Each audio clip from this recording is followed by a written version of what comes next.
Hey guys, Troy here. So, I was thinking, what's the greatest way to make even more people hate me? So we're doing a tier list for Rivals of Aether today. Now, in Rivals of Aether, a lot of people are scared of tier lists. But while it may be true that the whole cast is viable and the game is so close in terms of balance that it doesn't really matter, some of us would really like to play a character that is near the top, or listen to conflicting opinions compared to their own. So every time I played a new game competitively, once I got through the casual phase, I wanted a concrete tier list to look at to base my play off of, and this is meant to be that resource. This is meant to be my opinion and my opinion only. Although I will say this is what I strongly believe, and this tier list is going to be split into high, mid, and low. And I'm not going to rank the characters in order within those tiers because from there it becomes extremely subjective and it's not worth the argument. So we're going to start with the high tiers. First, we have Raster. Raster's always been a top character, top high character, somewhere around there. With very strong 50-50s on his fair, combo potential of him all around, and the ways of killing, whether it be turning it off the top, sweet spot up B, off a read or parry punish, or any of his smash attacks really off his good combo game. Well, not any of them, not down smash. You know what I mean. And that makes this character a viable pick for a high tier character. Now, Maple. Now, Maple's a very solid character all around with lots of camping potential, very strong aggressive play, flexible, versatile combos, a decent recovery, very fast speed in air and ground, and good kill power. All around just good. And my personal contender for the top character in this game. Then we have Rano is very simple. Think of him like Sheik without combo fair, but now she has more kill power and better smash attacks. He's one of the fastest ground movement wise, and has needles and tongue to stuff out approaches, amazing freeform combos, and extremely potent kill power with forward air in both his bottom hitbox, which spikes, and its forward hitbox, which kills crazy early off the side. Not to mention his Dacus, which easily kills at percents right above 100, and is extremely hard to react to in terms of DI when the Rano does it raw. He also benefits extremely well off of concurrent hitfalls. If you need to learn about how to do or when to use hitfalls or Dacus, check out the Academy Discord, link below. Sylvanos. Let's see, which one? Bam. So, Sylvanos is a new character, but it's extremely simple to me where I would put him. A character like him with elements of both spacing and zoning in their kits is effective to a fault. So, without even accounting for meta progression, I believe Sylvanos to be a high tier at this moment. Now, Sylvanos, as I mentioned, has both good zoning and spacing. He has huge aerials, a massive down tilt, a frame fucking 1 F tilt. It's not frame 1, by the way. It's just a joke. He's a frame 1 F tilt that also has a projectile, which the really fast F tilt combos into the projectile. And he has a combo breaking up B. It's quite the resume already. Add to this a good recovery with mix-ups within mix-ups within another mix-up with cancels and stuff. And his ability to effortlessly Giza Grass, which is his main zoning tool, infinitely present. And I think this newcomer deserves a spot on the high end of the tier list. Now, some notes I have on Sylv are that he has one of, if not the biggest hitbox. So even though he does have that combo breaking up B, he still gets comboed fairly easily, and the up B isn't as fast as one might think. So it's not quite as good as like Shine or something like that. So that's that. And he also has a decent juggle game, but I didn't think it too relevant. He is good. It's good, but it's not the best, and it's decent.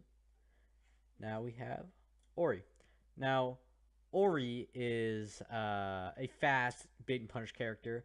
Actually, Ori is probably the closest to a true bait and punish character I've ever seen in the genre, platform fighters that is, with dash dance, side taps, and spirit flames to extend whiff lag or start combos, as well as very fast moves that all start combos for an actual conventional punish. Even without that, Ori is very fast in the air, and up air and forward air are very good for combos as well as neutral air.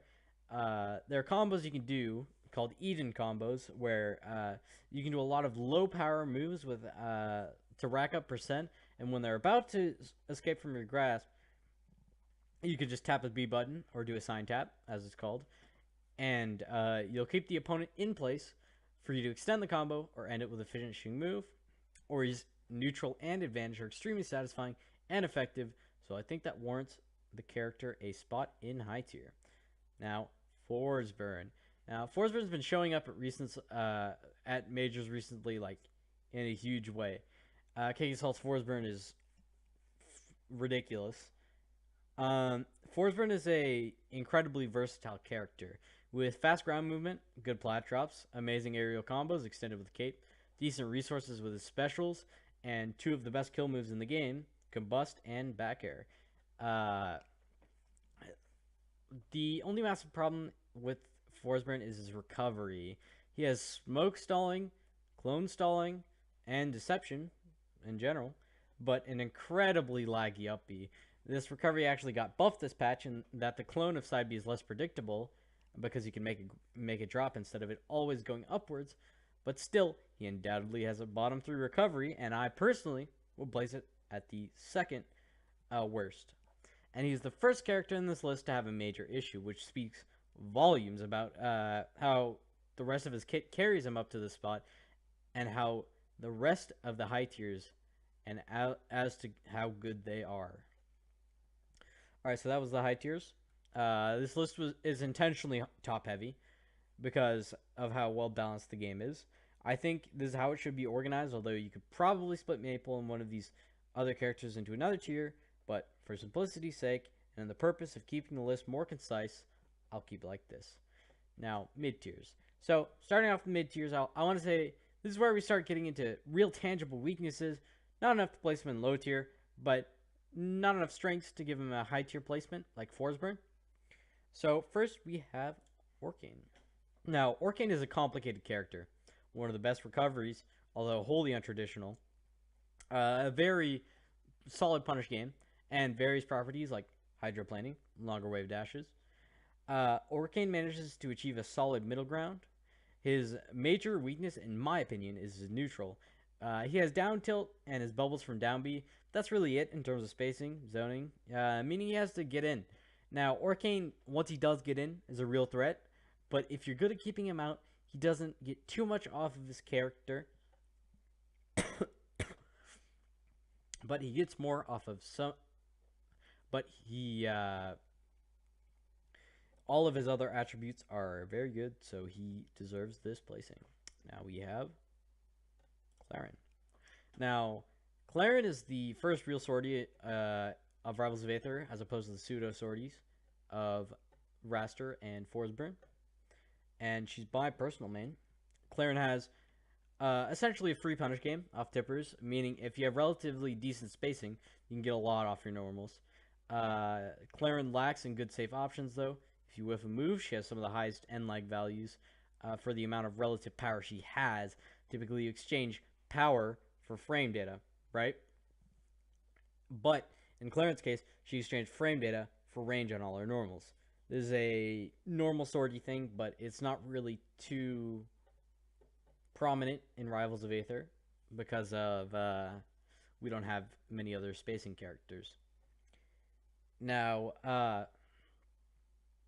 she's also one of the slower characters in the game to ensure there's a cap on how aggressive and rushdown she can be, leaving her more exploitable with the lack of a projectile and because of her end lag.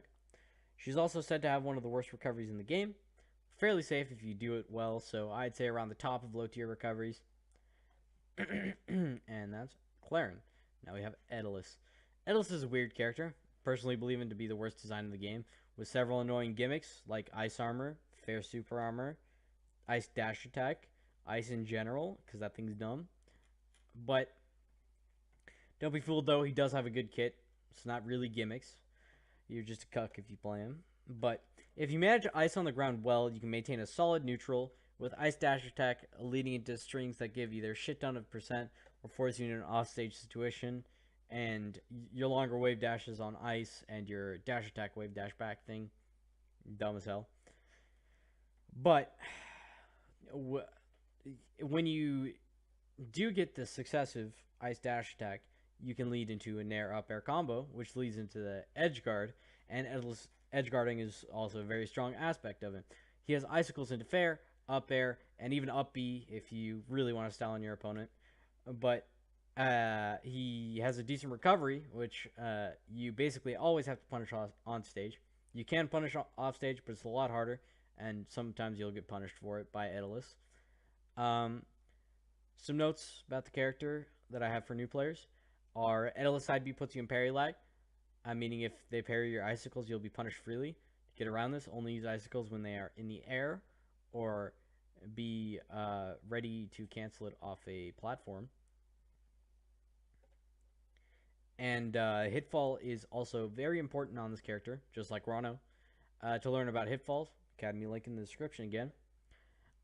Here you'll want to implement hitfalls by doing dash attack to nair, hitfall, to up air, hitfall, to nair, hitfall. The combo of nair and up air is crucial to Aether's play. It can go on for a good bit if they don't DI out. So essentially you'll force them to DI out, and once they do DI out, you'll get the edge guard. And last note, don't play Aether, please. Thank you. Now we're getting to the low tiers, and we have our favorite Beetle Boy, Crag. So first we have Crag in this tier. Crag is very powerful kill power wise. He has a lot of versatility in his kit, and he has the most tech in the game. But we got to talk about the weaknesses. Crag recovery is very, very good in an isolated environment, but it's also extremely linear, leading to Crag edge guards being very spreadsheet. So it's good and it's also bad. It's weird. It's not necessarily that good, but it's not that bad either. Crag gets comboed hard, and most of his stuff are free parries. But little note, Crag is way, way better on lag, like any heavy character. And Crag is also one of the most played characters in the game at high levels, even though he's widely regarded as not a high tier character. So, next we have Eliana. There. So, Eliana was actually extremely difficult for me to place, I'm going to be honest. I couldn't decide whether I wanted her in mid tier or low tier, because Eliana has some crazy shit. But I decided to place her in low tier because of how because she was closer to the low tier characters than my mid tier characters. So she has new up air, which you juggle super easily on any DI, and is all around just a stupid kill move. She has mines and mine combos, helping her to kill as well as rack up crazy damage. And she has projectiles out the ass, not to mention her up B being the most consistent and annoying combo breaker in the game. There's some obvious problems with her kit though, one of which being you needing to place mine in the first place, which you can combo into. So it's a problem, but it's also not a problem, if you get what I'm saying. Her up B is fairly bad as a recovery tool. High platforms help with this a lot. But once you're out of that mech, you're lighter, and any hit will basically take you away. So basically, if they manage to hit you, if you fuck up your 50-50 drop through platform or waveland onto platform, then they're probably going to kill you. Her combos are extremely limited without the use of mine. She does have a lot of combos, but they are mostly invalidated by good DI. And she also struggles killing a little bit. Without overheat, she loses the utility of the 3 normal extra kill moves. She gets an exchange steam, which is aggressively meh. She has bear back air, which functions like a worse version of Crag forward air. Up air, as previously mentioned, and overheat smashes, which are only available some of the time, and fist as well as mine fist, which either are difficult to hit or require setup.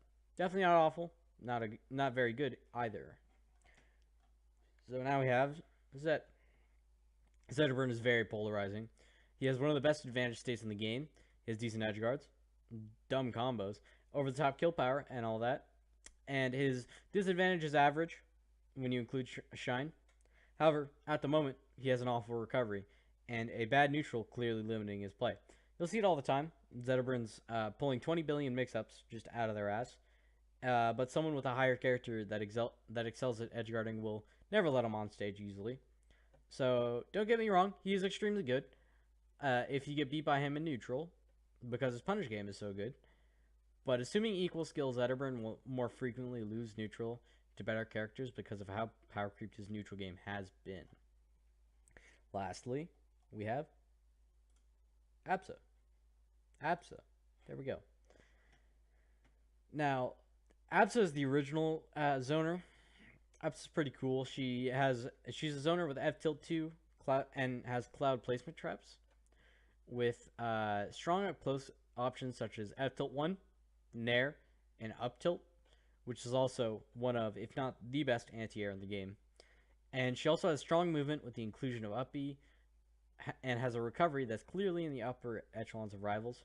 I'd say top 2. Some would say top 1. It's just many characters have more than her.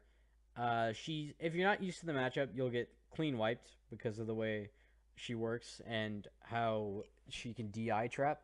But if you're used to it, then it won't be too much of a problem. And she does have one of the best confirms in up tilt to up air in the game, but not much else to say. She's a great character, but other characters are just more efficient and they do their job better. So that's about it, guys. I just want to reiterate that every character is viable, and this is my opinion.